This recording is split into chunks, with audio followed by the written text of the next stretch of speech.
Hola community, welcome to another episode of Blender Today live, streaming from the Blender studio. Yes, all the way from here, surrounded by developers and artists making Blender every week.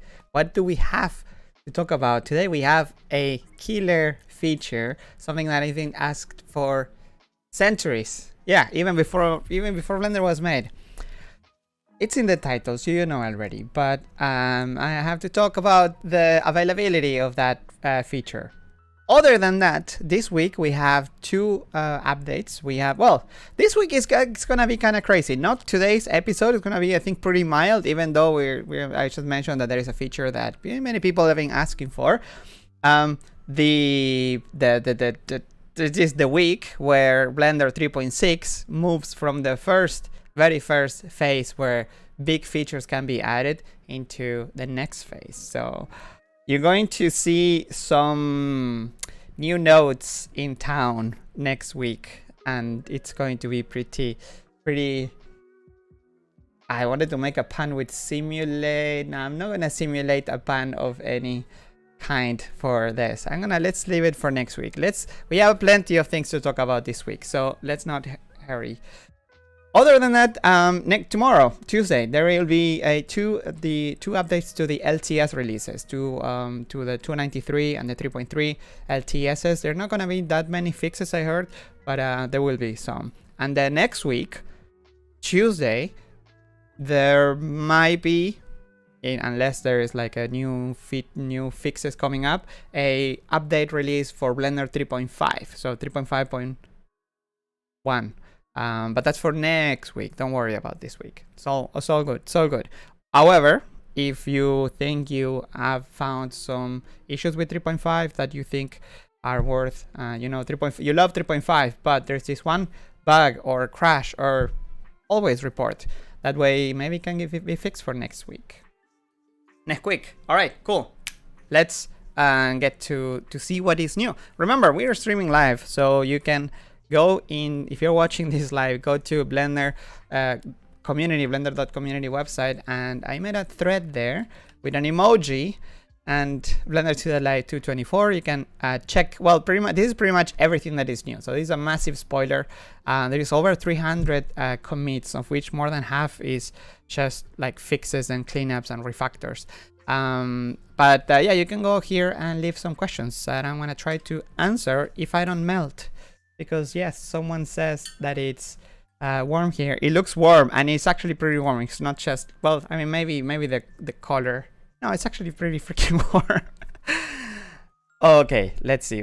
Beacon 16. Do you people? I wonder before people that came to the Blender conference. How are your plants doing?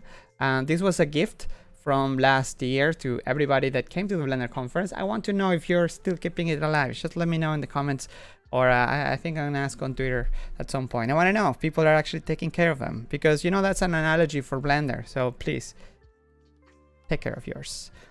Or maybe it's too late. You know what? It's not too late to see what is new in Blender. So let's start alphabetically. So animation, A for animation. You know that the non-linear editor, the NLA, it's in a way it's pretty similar to the video sequence editor, right? You just have strips for sequence, for videos, movies, but also for actions in the NLA. There were a few differences though, but those are slowly going away. Because, for example, now when you drag, well, the commit title goes as follows. It says, allow NLA strips to be horizontally shuffled. What does it mean? Well, it's a video is worth much more. So you know how in the sequencer, in the VSE, if you drag a strip on top of another, it will go to either place, unless you have different kinds of override, like overlap methods. I don't think they implemented overlap methods yet, but at least it's not gonna, mess up your layout. It's just gonna be shuffled left or right.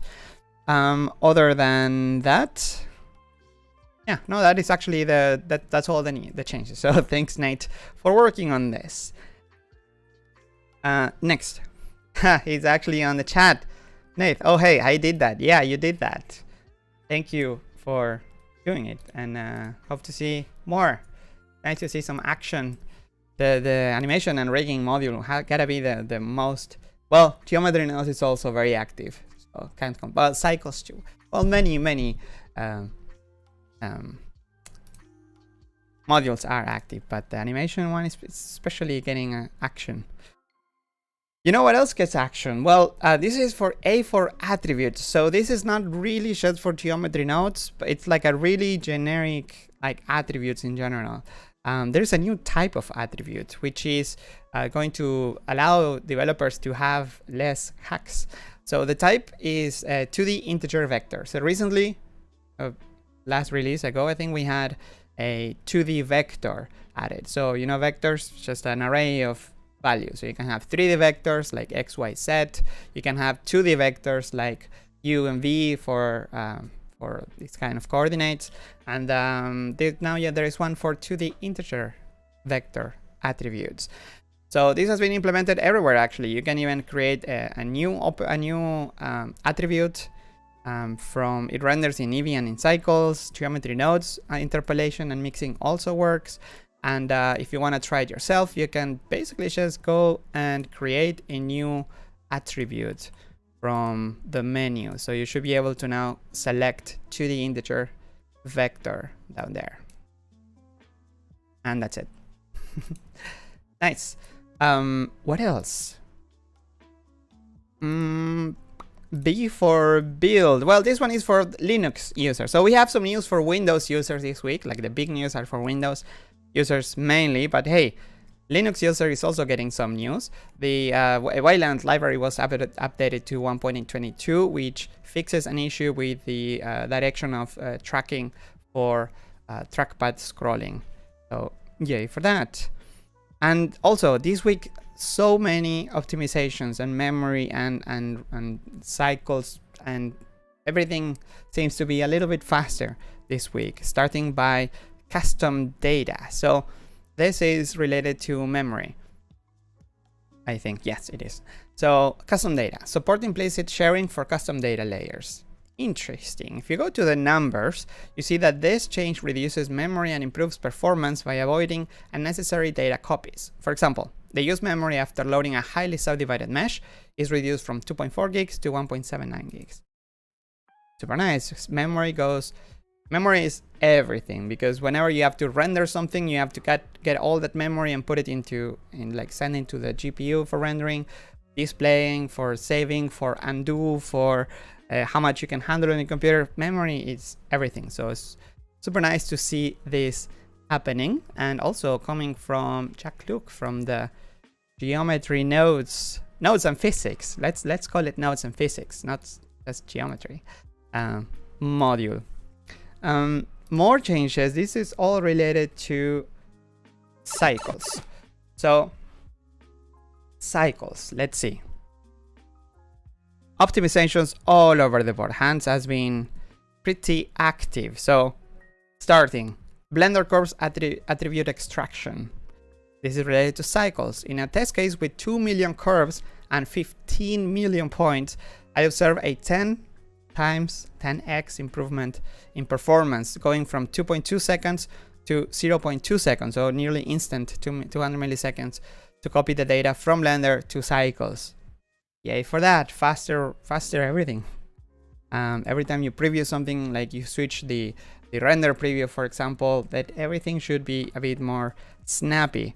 Similar improvement was done in point cloud attribute extraction. This change was observed a 9x performance improvement, also from 1.2 seconds to 0.2 milliseconds. Interesting. Is that 0.2 something like you can go faster than light type of a thing? That it's just as fast as it can? 200 milliseconds. Nice. The other change, optimize extraction of Blender attributes.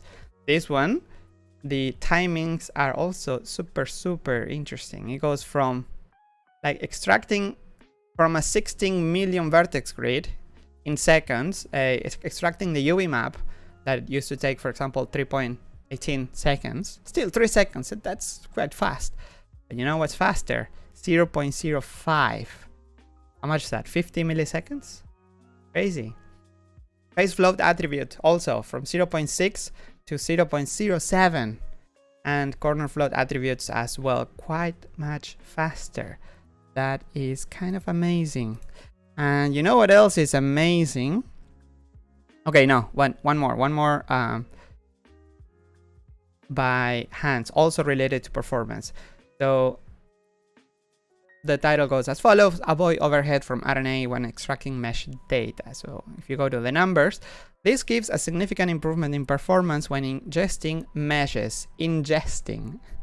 Like regurgitating meshes inside of Blender. Here are some tests of the runtime of the create mesh function in seconds. Again, a large curve to mesh setup, for example, from 4 seconds to 1 second. And many realized cubes as well, from 2.6 to 0.48. So everything should feel a bit snappier.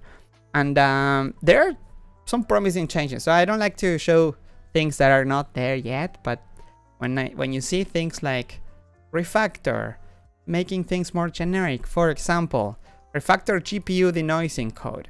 So in Blender, the GPU denoising, in cycles, GPU denoising at the moment is limited to optics, NVIDIA optics. So if you don't have an NVIDIA graphics card that supports optics, like an RTX or a more recent GTX, you wouldn't benefit with this. So in the code, it was all the functions in the code were like NVIDIA optics, blah, blah, blah.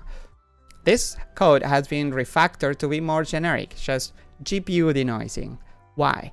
Because GPU denoising is going to be possible with other GPUs than NVIDIA, with a new method using the OpenImage denoise 2. So OpenImage denoise is the node that is in the compositor for denoising, for example, or when you use CPU denoising as well. And now, well, soon we'll have GPU support from Intel. Super neat. Next. No, that's it. There is a bump version. Did you know that Cycles has a version too? You know, Blender has a version, Cycles too, and so far they match. So nothing to remember there, but it's good to. Sometimes you forget. You know, Cycles is a whole different, independent software that happens to live inside of Blender. But other softwares are using Cycles as well. Good to have a version. Continuing with. Well, this is C. Let's go to F for fixes.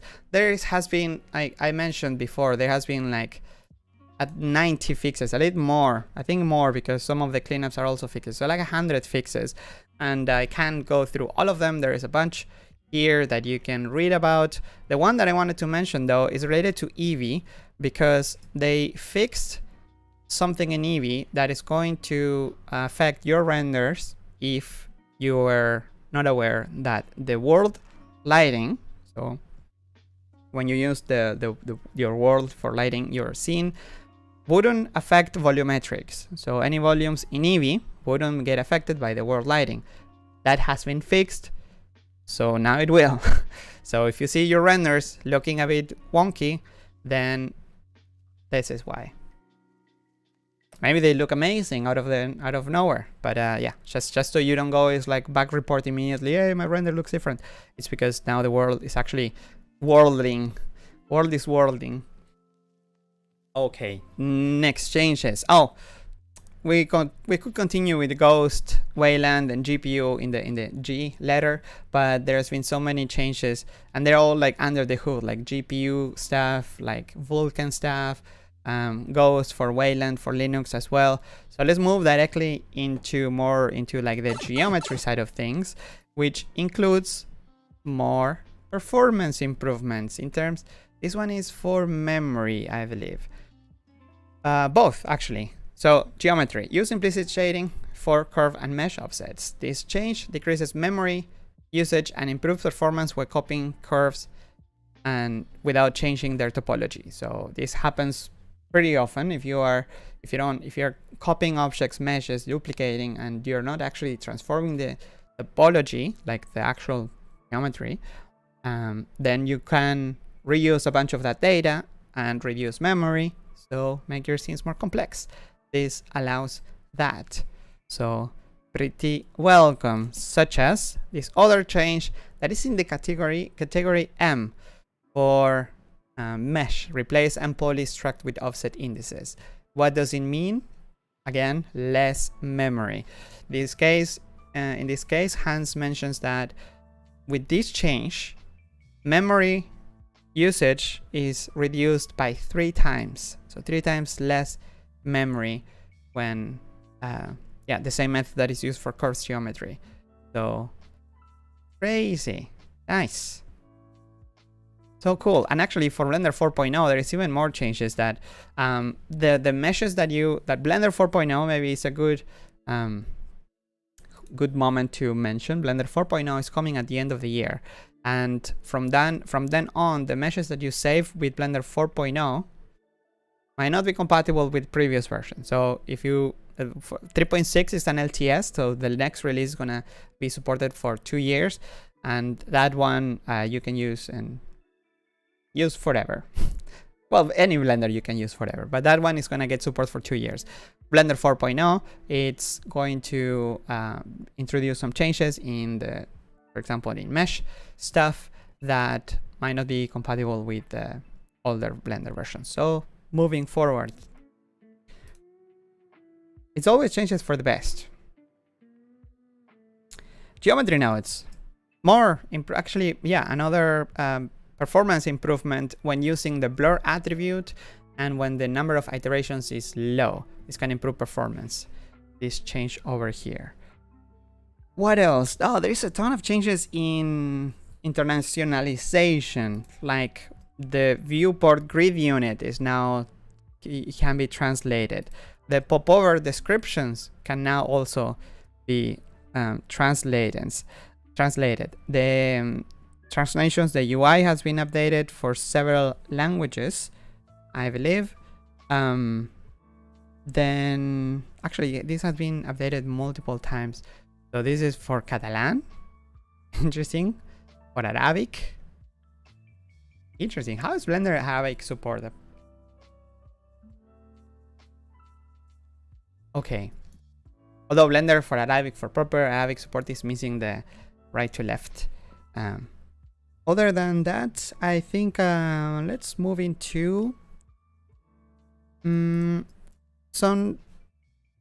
okay, we can jump in directly into image because there's some changes related to ID management, but no, I think it's more like under the hood, and also yeah, related to user counting and things that are still under development. So let's move on to talk a little bit about images.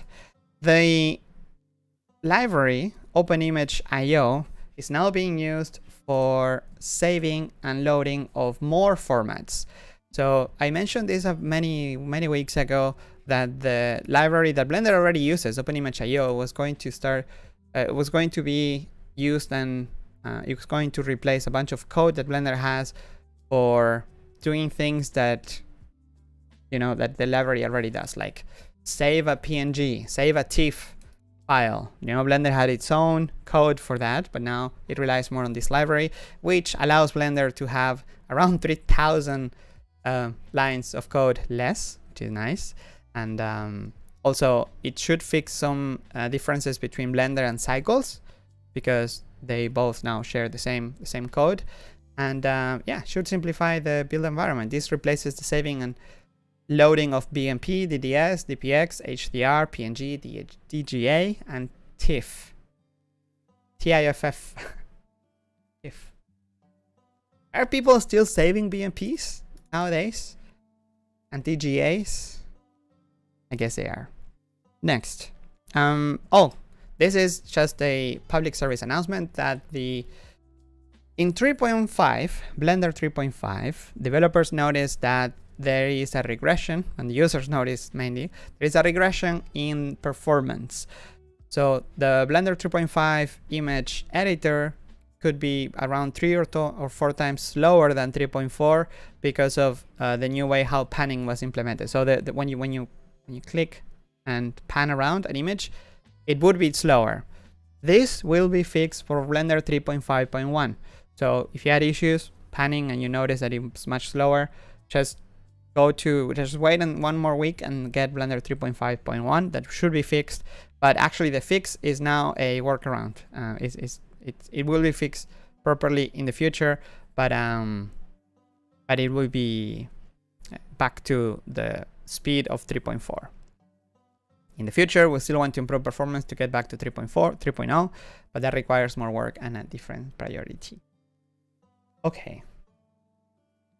More nodes. Oh yeah, it's 2 nice usability changes for nodes.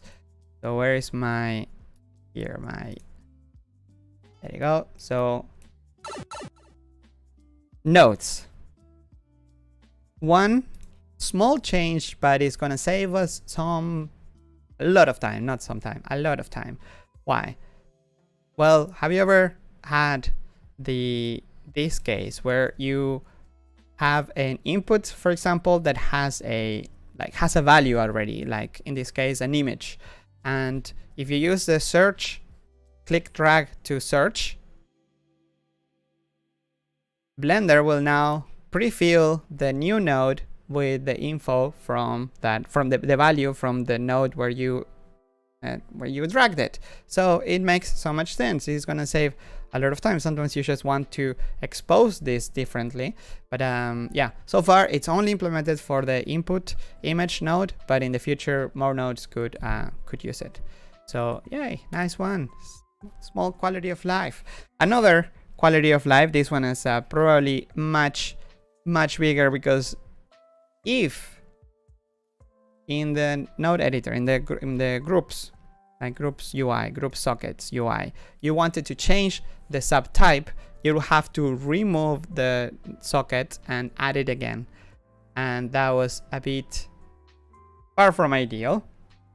Not anymore. Now there is an actual, now there is an actual, look at this, it's all right. Okay, here. Look at that. 2023 is here. You can now change the subtype of a socket from a drop down. You can choose if the socket is going to be of no subtype, specified, percentage, factor, angle, time, both relative or absolute, or a distance. So this should take care, I guess, of showing the proper UI. So like a percentage, a factor, drag and drop, a none, I guess it will just look like a value. Angle should show in degrees, but is that radians or it's just going to be for the socket color in here? Let's find out. I happen to have my own 3D software right here. All right, cool. Let's see. So this is the group. In the group, I can change subtype to be percentage. So in that case, there you go. Yeah, percentage. Control scroll is not working here for some reason. Control, no, it's not working, unfortunately. Anyway, so factor, yeah, a factor adds it grows from infinity to infinity and beyond. Angle, I guess it shows, yeah, in radians. It shows in, well, as it is specified in Blender. So radians in the, so here if I do 45 degree, it shows radians 0.78. Yeah, exactly. So degrees are just degrees, time relative, and time absolute. This is the one where you can say like, okay, give me 40 minutes. And there you go, 40 minutes. Amazing. Distance, again. So 40 minutes is around 2,400 meters. In what? Please, someone do the math. What does it mean? So 100 meters in time is 1.67 minutes. I wonder what kind of speed calculation is Blender doing there? Is anybody? I'm curious. Can anybody do the math? What does it mean? Okay. Let's continue. Python. Yes, Python stuff. Oh, nice. This one. People also been asking for this one for a while. Support multiple custom scripts in preferences. Yep, so maybe this is a bit too advanced for some people, because in Blender, when you launch Blender, Blender looks for scripts in your own directory, in the user preference, in the config scripts for like add-ons or whatever kind of scripts do you have, like operators and stuff. But now in Blender, you can specify multiple file paths. Look at that, the ugly UI that we used to have for assets, that now assets use a UI list, now we have it for the script directories. So we can tell it like, this is one, and this is something else. And that way, whenever you have anything added here, like if you match the same layout as the subdirectories were like startups, add-on modules, and presets, Blender will look in there, which is awesome. For example, as a user, this is not only for developers, this is also for users. For example, say that you as a user have multiple add-ons installed, and you know when Blender, this requires full screen. One of the common comments that we get in every time there is a new Blender release is that, how do I move my add-ons? Oh no, there is a new release and I have to move all my add-ons manually. I always wonder why. Because in the splash screens you can click on load new settings, but it's a weak place to put that button, because sometimes if you have the splash disabled, actually there is a fix today or so this week that fixes that issue, that it will always show with the splash. But anyway, you could make it so if you change the setting that you lose that button, and now you can't access anymore unless you manually go to the folder where your config settings are.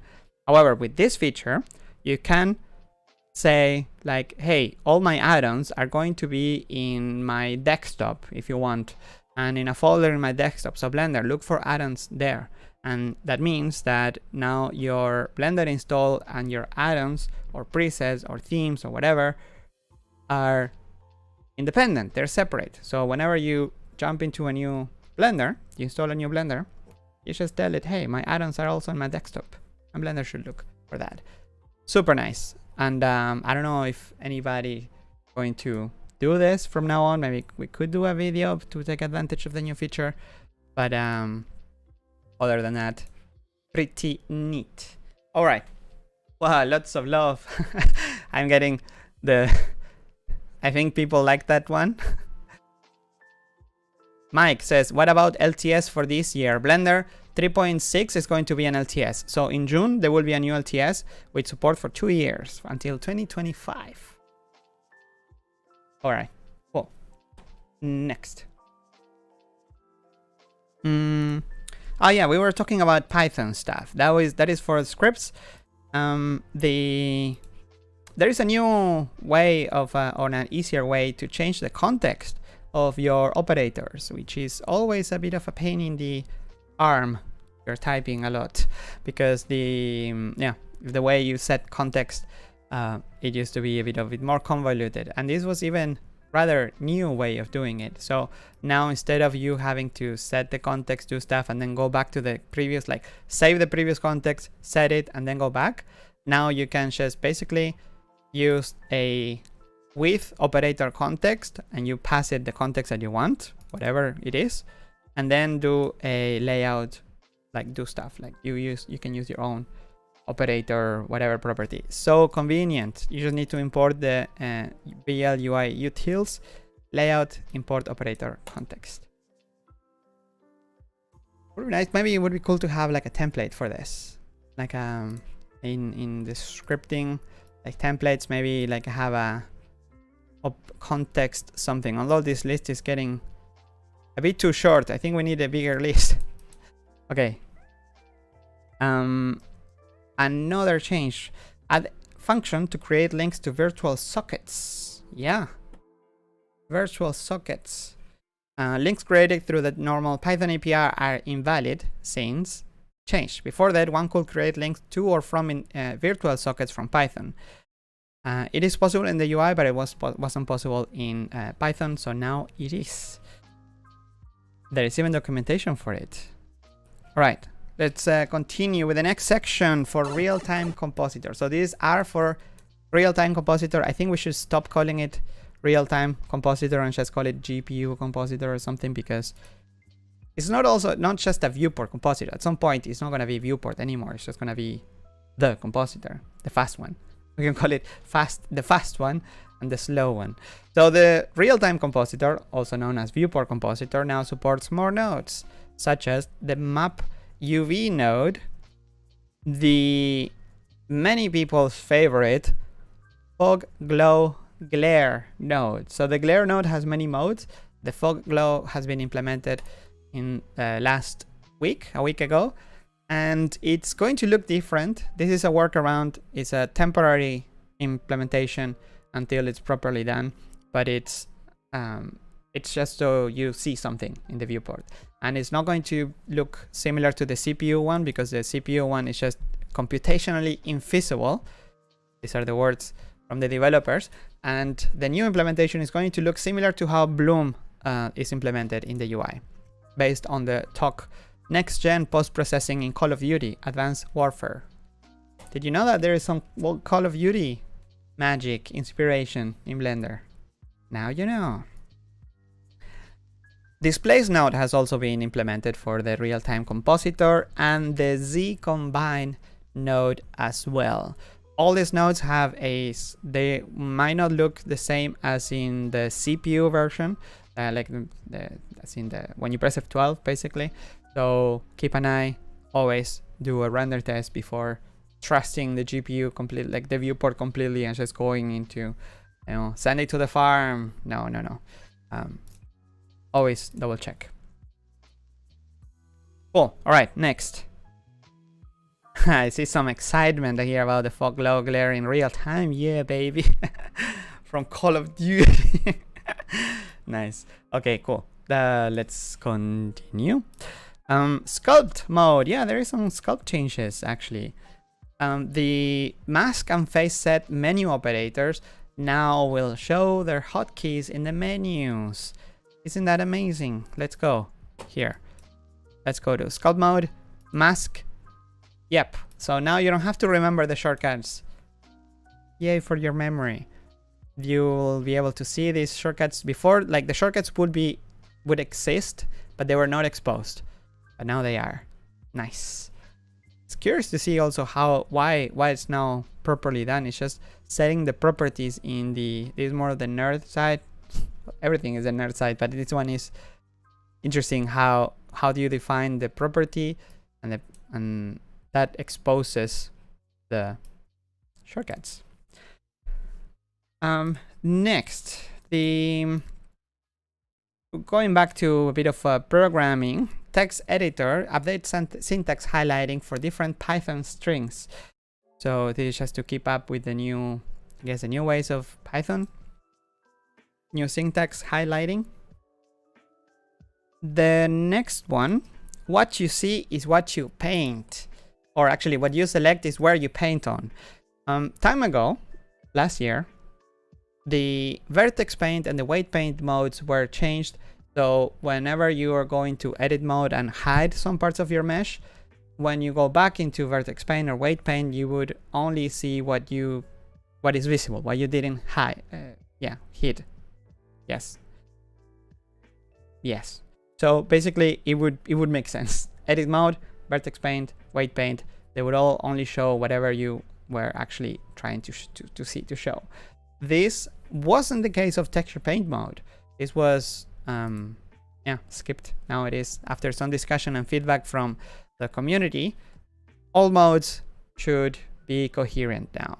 Texture paint, weight paint, vertex paint, and edit mode.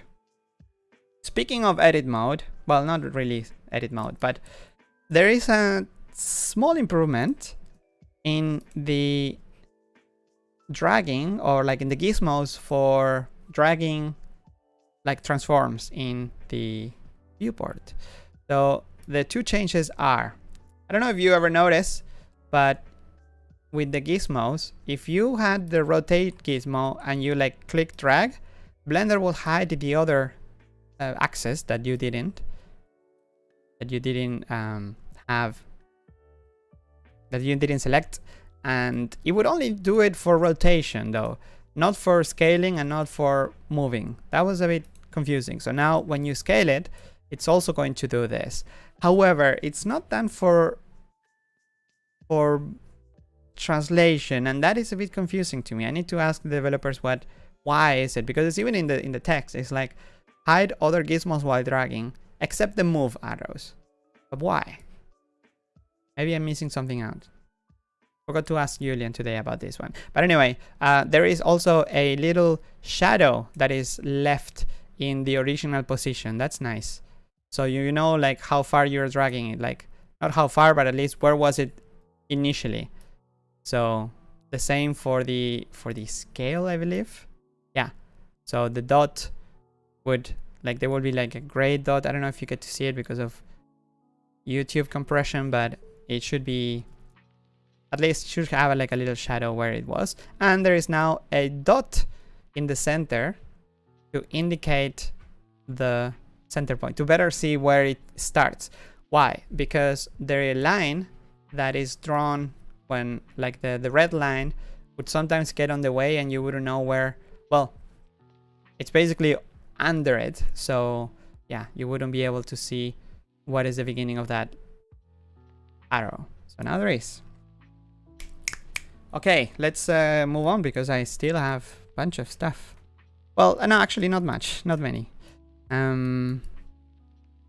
There is viewport, UV, and UI. Okay, so let's move on into the UI side of things.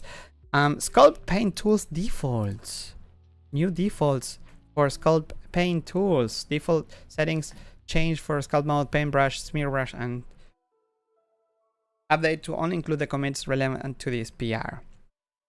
This change, I think it's if you care about this area, you have to go and see it yourself. The alpha, for example, changed for the sculpt tool from 0.6 to 1. Then for the smear, the other way around, from 1 to 0.6 to be more subtle. And the default color types, you change to fill. Interesting. And the fill filter color as well. There is a fill filter color now by default. It's not as many as I thought. Naming. Some namings have changed in the user interface. One, where Blender would be very inconsistent between the copy-paste lingo.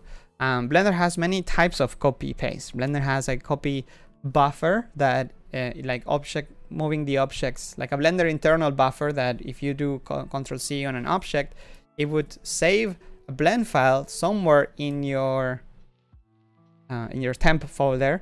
So that allows it to move between blenders, but it's not your system clipboard. And there is also another clipboard, for example, for like drivers. You can copy as a new drive, copy as a driver. There are values, there are colors to be copied. So now, in order to kind of unify that, everywhere where Blender will say copy paste buffer, now it's going to say internal clipboard, just to make it different from the system clipboard, the one that you use on your own system. Other than that, there is also a bunch of name changes. For example, in a few nodes. So the bright contrast, yes, there is a node that was called bright contrast, and it should be brightness. So yeah, brightness contrast. Then the hue saturation value node, instead of having spaces, now has slash. It's just a small change, but it makes it more clear that they are different things, right? It's not like hue the saturation or value the saturation, or is saturation value? No, it's saturation and value and hue. And for this change, the fuzzy search now allows, and I'm trying to find the search change. Anyway, fuzzy search now will be smart and will detect whenever there is a slash, and it would actually find things. For example, if you want to search for hue saturation value, now you can just type HSL and it should find it. So if I go and do HSL,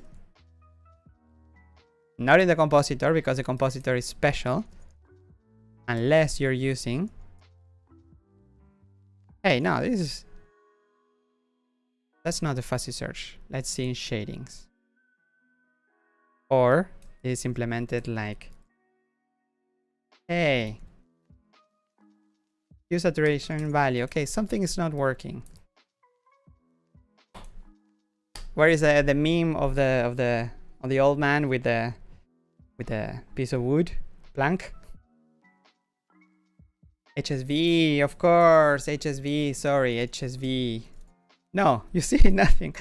HSV, there you go. Why HSL? Because that's lightness. Because my mind is in web stuff, and in CSS is HSL. Thank you, Midwalker.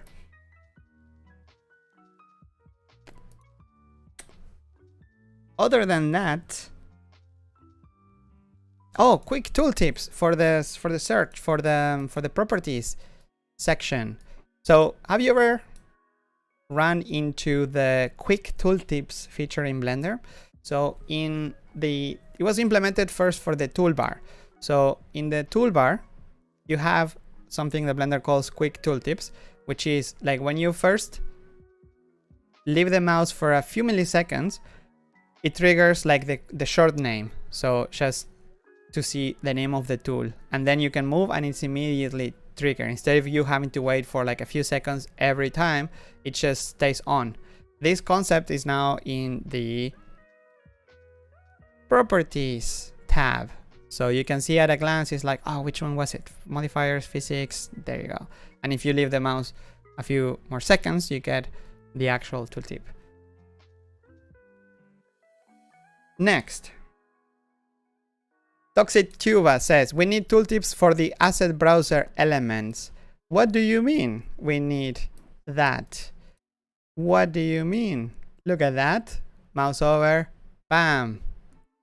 Yes. Someone mentioned last week or 2 weeks ago in the last episode something about it, like, hey, the asset browser doesn't have tooltips. Why? And well, it was never implemented. Harley was watching the show, the live stream, went ahead and implemented it. Isn't it amazing? Because it not only shows the name when it doesn't fit, for example here, hair attachment, what? You leave the mouse, info, and then the description is also there. So every asset that has a properly written description is going to be shown as part of the tooltip. So now you know. Bam. So cool to see, to have developers actually watching the show and seeing what people are requesting, and nice, awesome. What else? Oh, another great one by Harley. Actually, probably my favorite this week, even more favorite than the title of the video. Color picker positioning. Have you ever run into the, for some reason, because it just didn't fit for like a 1 millimeter, sometimes the color picker would just decide to clip the entire color wheel and just show black, and not even like showing it, no, just like a bunch of black. Not anymore. Blender will use AI, will not use AI to find out if there is room down there and just move the whole color picker down. So, yep, no more empty blackness in the tooltips, in the popovers for the color picker. Thank you, Harley. This one makes my day, week, and month. Another changes. Oh, this is not really UI. It's actually text objects, but it's under the UI category. But it allows text objects to have floating kerning. So let's add a text object. In the text objects, if you select, you have a selection and you like Alt left and right with the keyboard, like Alt left and right, you can set the kerning. It's also in the menu. If you go to text, kerning, increase and decrease. This value now also can have floating points for the extra precision in the kerning of 3D objects.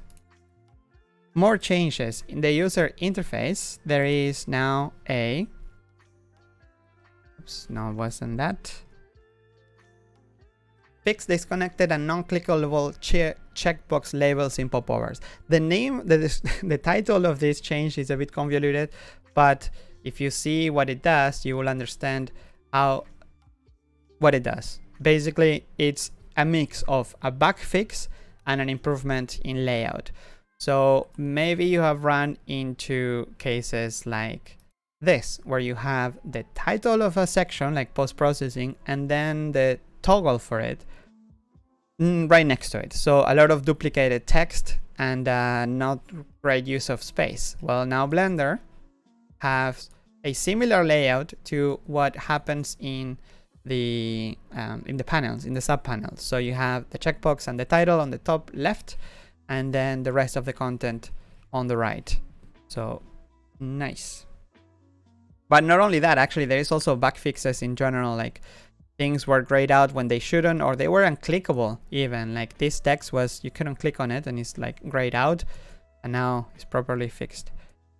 Unclickable. Yes, who doesn't like to click on checkboxes? More changes. Oh wow, another one. Jesus, a lot of UI actually this week. We have, do you know the feature, the hidden feature? Unfortunately hidden, but until Blender has proper multi-object editing, we'll have to live with this. So you know that if you have two objects and you want to change a value for both, you can just hold Alt and change it for both, right? Like Alt, click and drag. Wow, it's blue. This is the interesting. Anyway, this now also works for strings. So if you need to rename a bunch of objects, you would probably, you should probably use the batch rename tool. But for a string, if you want, I want these two cubes to start with, like, it's not a cube. I wanted to say in Spanish, like cubito, cubitos, and then hold Alt and enter. The name or the change applies to every object that I have selected. So this is amazing. It's applied to any kind of string stuff. So changing the ID names, changing settings in the modifiers, like vertex group. If you want a bunch of modifiers to have to, like, if you want to change the vertex group that is affecting, for example, multiple modifiers, now you can. You just Alt enter and bam, going to work. Super neat. And I guess it's also going to work for the copy to selected. Because yeah, copy to select, because let's do something else and let's change the name and then copy to selected. Yeah, it works. Nice. This is a side effect of the feature that I show you, that the way it works internally allows you like to use the copy to selected. So if I all my objects and I all want them to be like XXX, and this is just for Amsterdam, XXX, that's a symbol of Amsterdam. Don't think anything weird. Right click, copy to selected, it's going to copy to all the objects. Nice. Awesome. Cool.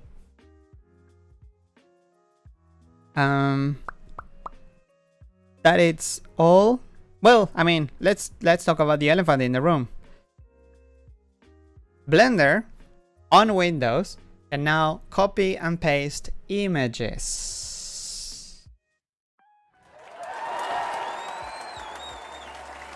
Yep, 2023 is here, and you can tell. This feature, which unfortunately is only available for Windows for now, because the developer that made it has a Windows computer, or this how it goes.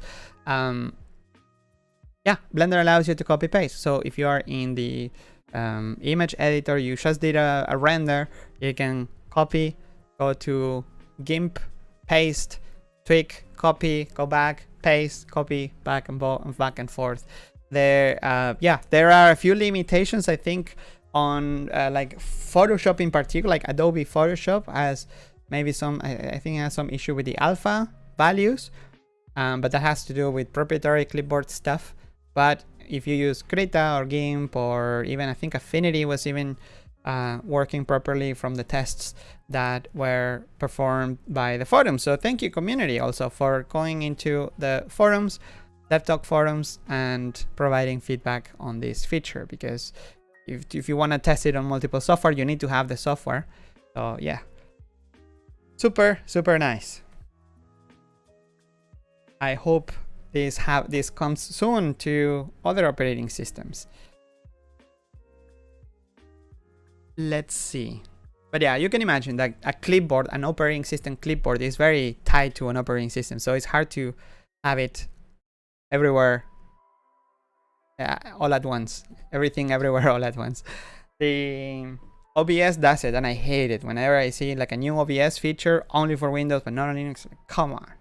But yeah, hardware stuff is also hard to have in many places. Okay, let's continue. USD IO. The USD, not much has changed. It's mainly internally that Blender USD import and export now uses the mesh attributes API, so better, is more generic in how it handles it. The one change though is that when you import USD, now colored attributes will be imported by default. UVs, there are changes in UVs. Yep, UV packing, overlapping island support for UV packing. You can now choose if you want to merge the overlapped areas or not. So yeah, overlapping island support for UVs. Neat. Another update, support for non-square bitmaps in UV Packer, the Alpaca Rotate. Support for non-square bitmaps. And last but not least, the efficiency of UV packing when rotation is enabled should be improved, should be much faster, thanks to using the X-Atlas strategy. And oh geez, I can't, like, whenever I finish mentioning a feature that I think is great, there is another one which is even greater. So retopology, people, rejoice. Actually, this would have been the title of the show today if there wasn't copy paste.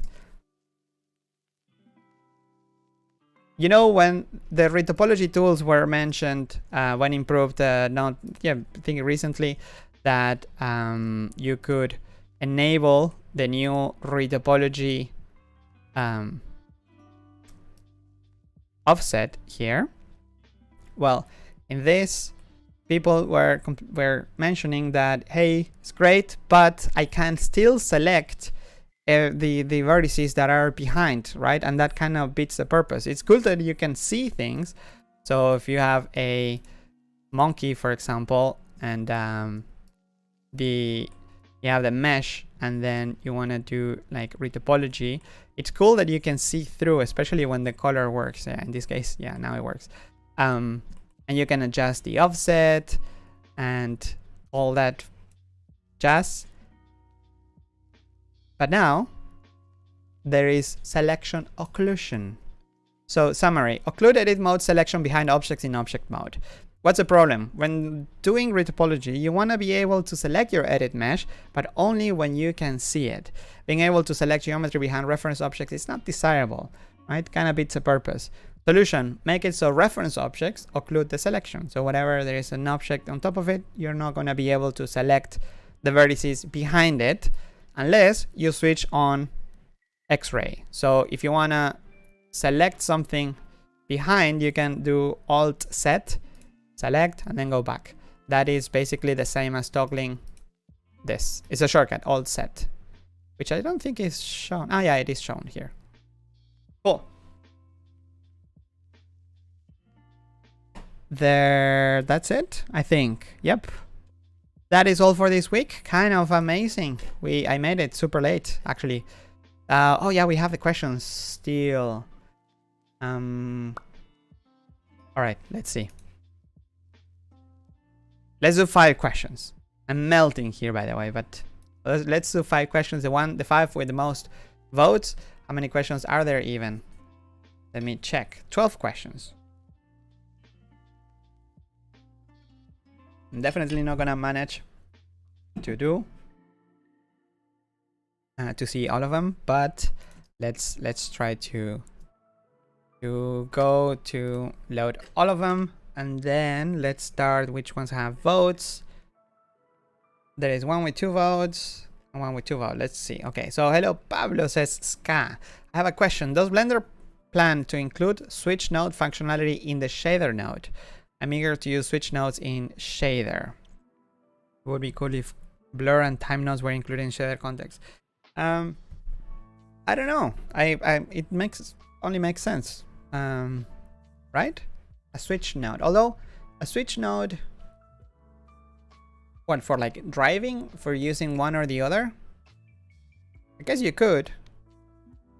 But you kind of can do, I mean, not with a switch node, but you can use colors and channels of that color to kind of mask things out, right? Also, you don't want to Eevee to compile things that are not visible. So a switch node, I don't know how much you can optimize there. I'm speaking without even knowing how this would be handled, but I'm just curious because, you know, Eevee gotta be really resource what's the word? Yeah, it should make good use of resources. But yeah, more parity between editors. All right, there's a little comment here. Hola Pablo, says Mipe. So this is one question, this is another. All right, let's see if I manage to read the first one. Give me, I'm gonna have some water.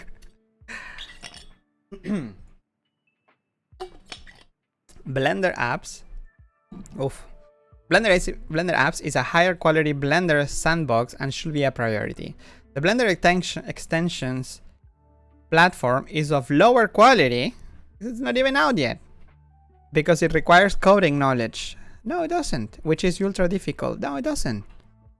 The extensions platform, maybe we didn't explain it properly, but the Blender extensions platform is it's basically making Blender so it can access the internet to update itself, update patches, but not patches, sorry, update add-ons, the theme, the key maps one day, your own settings on Blender itself.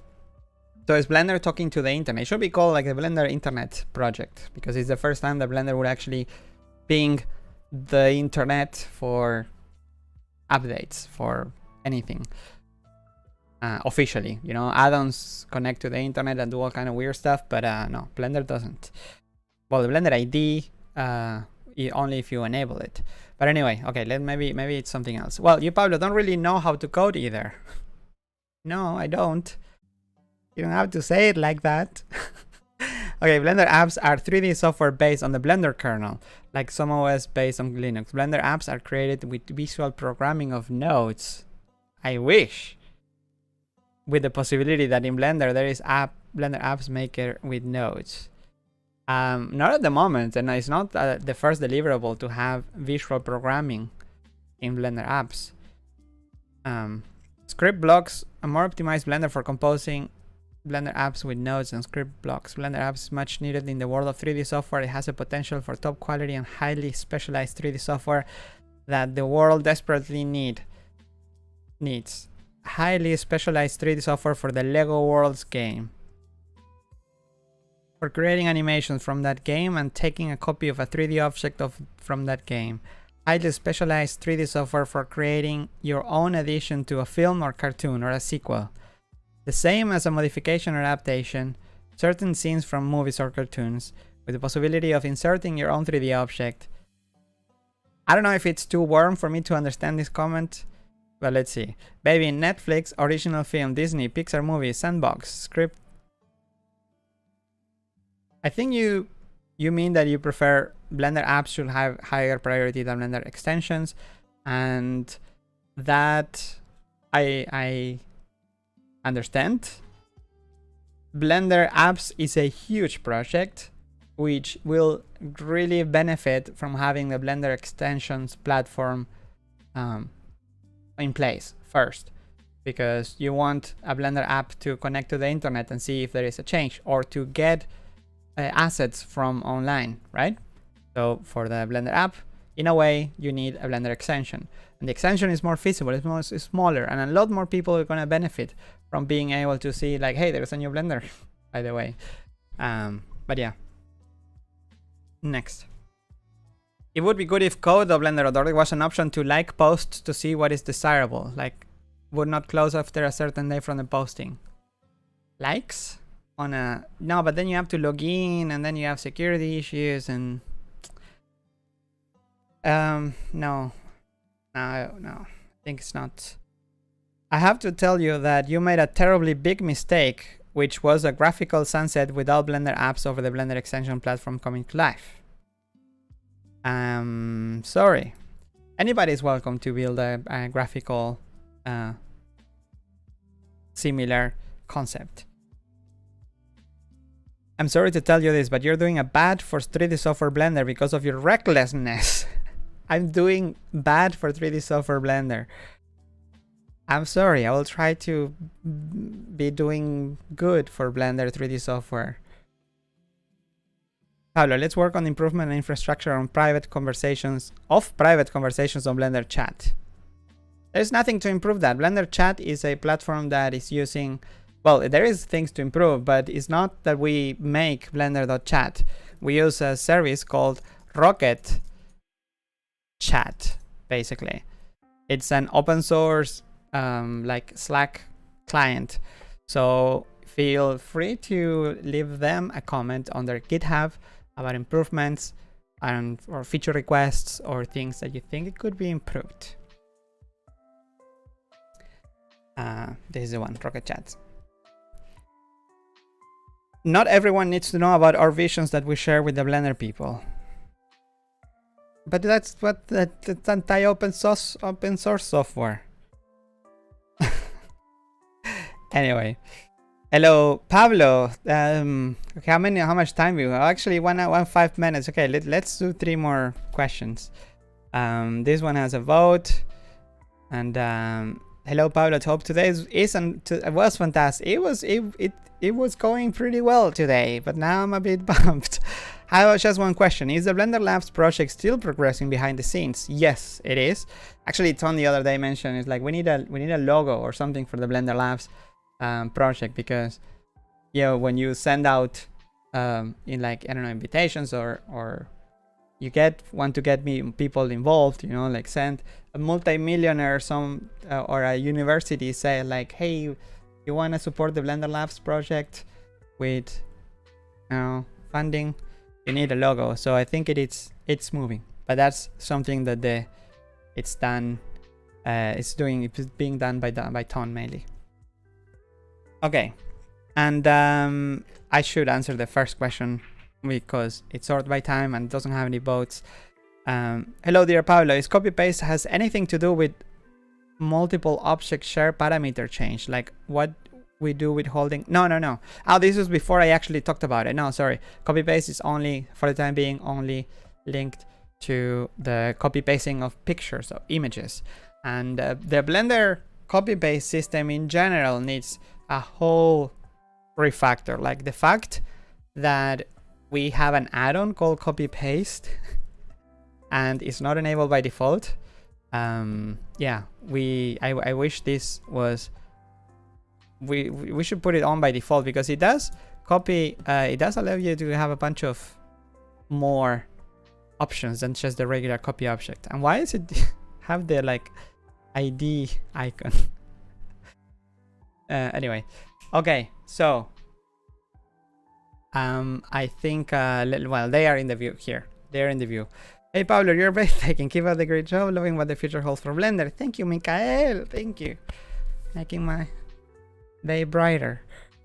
Nicholas Fischer says, shouldn't the viewport compositor be a new viewport shading option? Hi Pablo, I was wondering if you consider adding the viewport compositor to the viewport shading icons in the top right corner instead of a submenu of the rendered preview.